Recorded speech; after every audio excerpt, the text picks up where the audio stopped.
On today's episode of Watch Chair Go, the return of something you guys keep asking about in the comments. Hasn't gone anywhere. We're just trying to put more miles on it, so it's outrageous.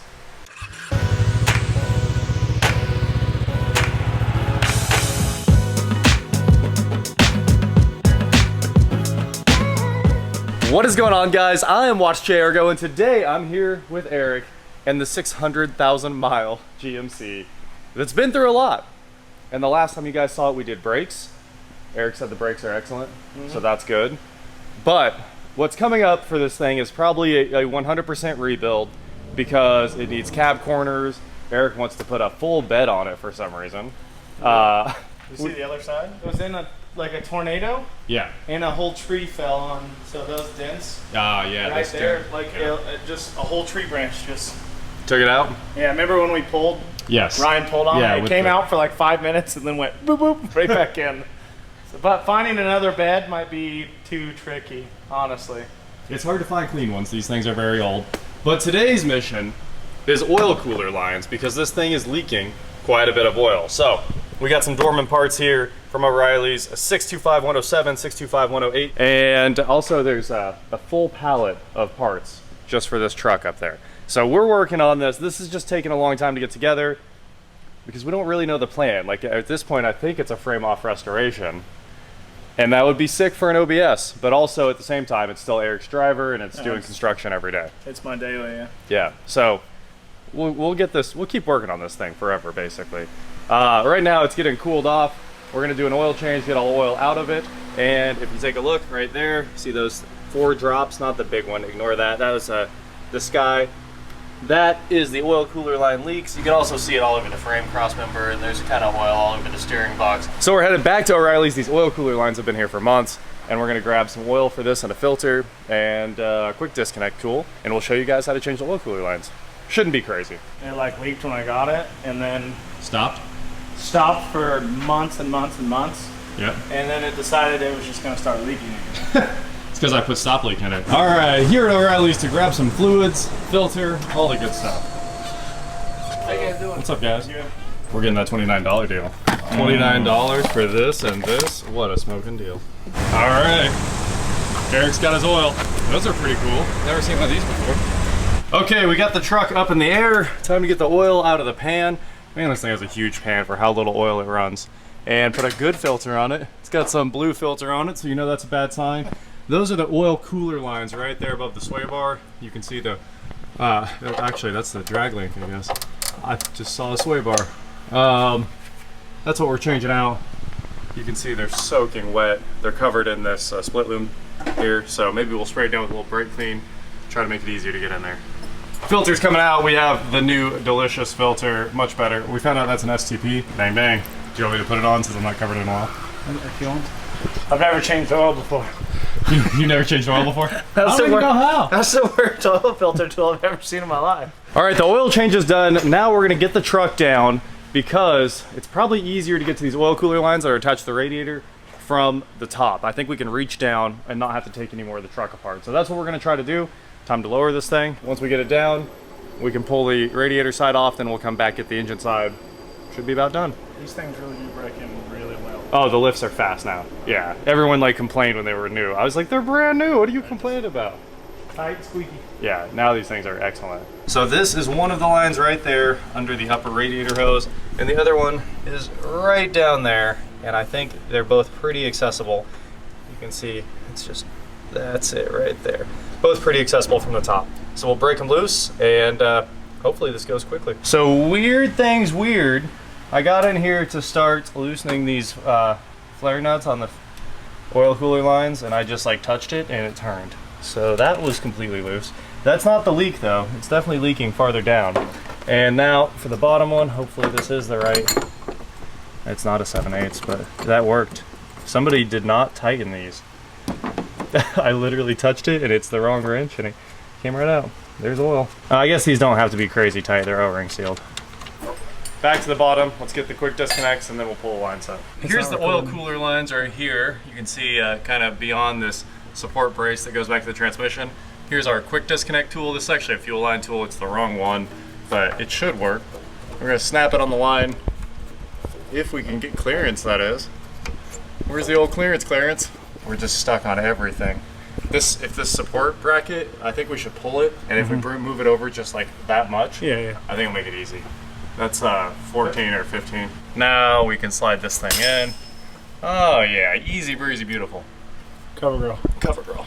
See that little black bracket right there? It's holding the line set in place, so we gotta pop that bolt off real quick. We're gonna stick a ratchet wrench in there and get that off. Well, when the clip released, the exit of the oil line was slightly explosive. And of course the other one, the O-ring up there, popped out, so we have got oil coming down everywhere. Luckily I have the gigantic transmission pan, which makes life a little bit easier here. So we're draining down the lines. We can go get the quick disconnect back off and start on the top one. You want to fully remove this one and then pull the top Yeah, just because it'll sit here and drip on us forever. Let me clean up our mess first. Well, I might as well pull it and make the Alright, we'll make two messes. Here is the replacement set of oil lines. Basically what happened on the last one is that crimp failed right there, and it was like spraying oil up it. So now we should be good to go with the new setup. All we have to do is throw these in the truck. We cleaned up our mess. And of course it's still dripping a little bit, but we're just gonna take a pick, make sure that hole is clear. There's more plastic from the old tabs. Get all that out of there. I think it's all good. And make sure your O-rings are not stuck in the radiator either. That fitting, when you pull the line out, the O-rings, they're degraded. These ones are crushed flat. They were wrecked. So once you pull it out, just get something in there and make sure there's nothing left. No remnants. Maybe put an inspection camera in it if you have it. Or a mirror. If you look right there, we can see there's like a red O-ring in the oil filter housing side. And now if we go up to the top one, there we go. We can see, you see that yellowish plastic? That's what's left of the clip. Oop. Okay, it's hard to get the camera in there. But it also looks like that top O-ring might be a little bit wrecked. We'll have to pull this thing out and see what's up. I think everything looks cool on the radiator side. Oh, that one's good. Yeah, this is fine. Empty. You just drip oil on me? You knock it off, Chevy. So again, make sure you get all the debris and the O-rings are sealed on the oil filter housing side, and then we dip this in some oil to help it seal, some of the brand new oil, and now we're ready to finally put this together. Yep, pretty good. So the shorter line, are you checking for leaks? Yeah. It holds pressure. I blew on it. Dang it. I did not. I was just kidding. Ruined my life. Dang it. So this is the short one. It goes in the top on the engine side and the bottom on the radiator side. And it goes in first. So we're gonna do that right now. Oh, back up, back up, back up. Okay, in, and stop, back up just a tad. Pull back. Okay, so now we're not quite straight. It'll probably go in, but it's close now. Oh, yeah. So if you wanna go ahead this needs to turn. Go ahead and push if you want. Hold on, let me turn this and get it up. So that needs to go kind of like that. Now you can pretty much. Yeah, now give me a wiggle and a push. And I'm pushing on the quick disconnect. Keep going, keep going, keep going, keep going. Just got those flare fittings tightened down. I have no idea what size these are. They weren't 16s, 17s, or 18s, or a 7/8, or a 3/4, or an 11/16. What on earth? So a crescent wrench is what we actually ended up using because it was a better tool for the job. I could stay on it without slipping. Are you going full Bluetooth? Without even tilting the bottle the right way. Baller move.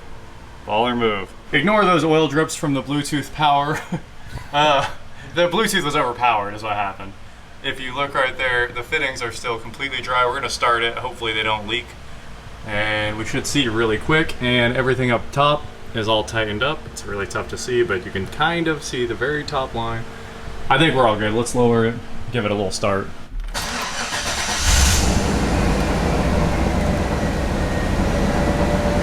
Oil pressure is 40, 50. No, stop. Oh yeah, it popped a line up. It's not all the way in. Or that O-ring gave up. One of the two. Even with us being super careful putting this thing back together, we did the best we could. I tried to get it in straight. The O-ring did not agree. It was not straight. So we're gonna reseal this with Teflon, and I went to O'Reilly's. Eric's got the new one right there. 12mm O-ring, metric O-ring. Luckily I had an assortment. It turns out the Chevy set is for the 96 Plus, not for this truck. Nothing is for this truck. And also 96 Plus is a totally different design with a spring clip and a better quick disconnect. Well, you learn. This is the 1 year. And it has this really trashy plastic quick disconnect that's one-time use. Luckily they included 4 of them. Thank you, Dorman. And now we've got this thing out, and I've got a little bit of lube on the O-ring, a little bit of oil. So we should be able to just push this thing in, even though it's not exactly easy ever. It's so oily.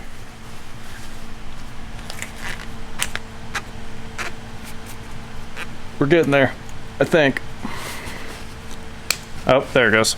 Okay, so. That's what we didn't hear last time. Yeah, the last time it never clicked. I think it's got a nice feel to it, and I can visually inspect it, which is cool. We definitely cut the O-ring on the old one, so hopefully this is good. New O-rings, new quick disconnects, and these things have Teflon on them. They're screwed back in. We're gonna try a test fire one more time. Yeah, we're out of the way here. All right, I'm going up. Okay, you ready? Round 2? Yeah. Here we go.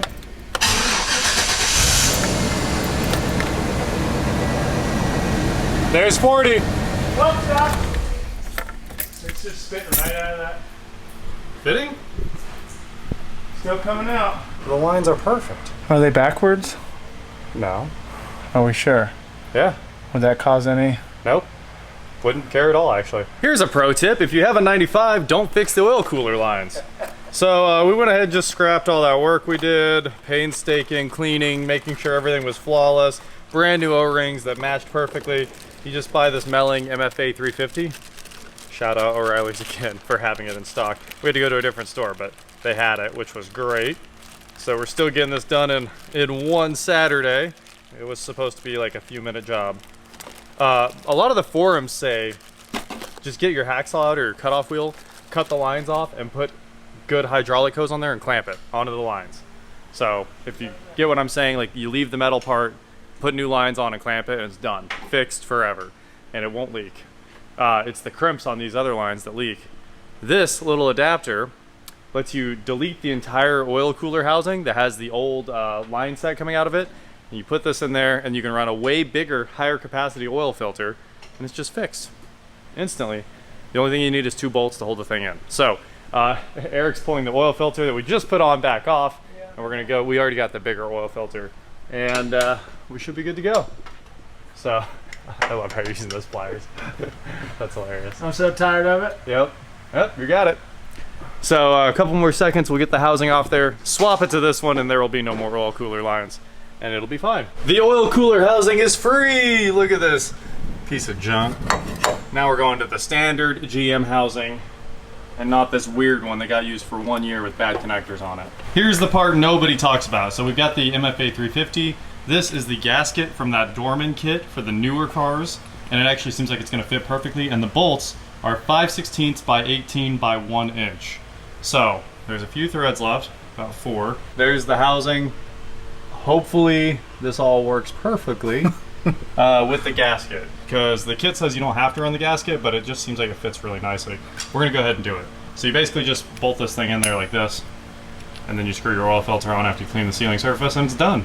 Like, that's how simple it is. Well, if you're pricing out options for your truck, you can fix the oil cooler lines, which I would highly recommend cutting and replacing with just new rubber lines instead of the crimped ones. That will solve your problem. Or MFA 350, 2 5/16 by 18 by 1 bolts, and it's fixed. Change to a different filter. 5.1, what's that filter? 51069. Nice. Anyway, that solves all your problems, and it takes like 10 minutes to do. And you can run even this one you got to run a sort of short filter because of the 4-wheel drive. Yeah. But on a 2-wheel drive, you could run the gigantic filter. Yeah. The huge 1 quart. That's like a half quart. So anyway, that literally takes minutes to do. And it never leaks again. We could have been done. Oh my gosh. 15 minutes. This took all day long. Let me learn. Yep.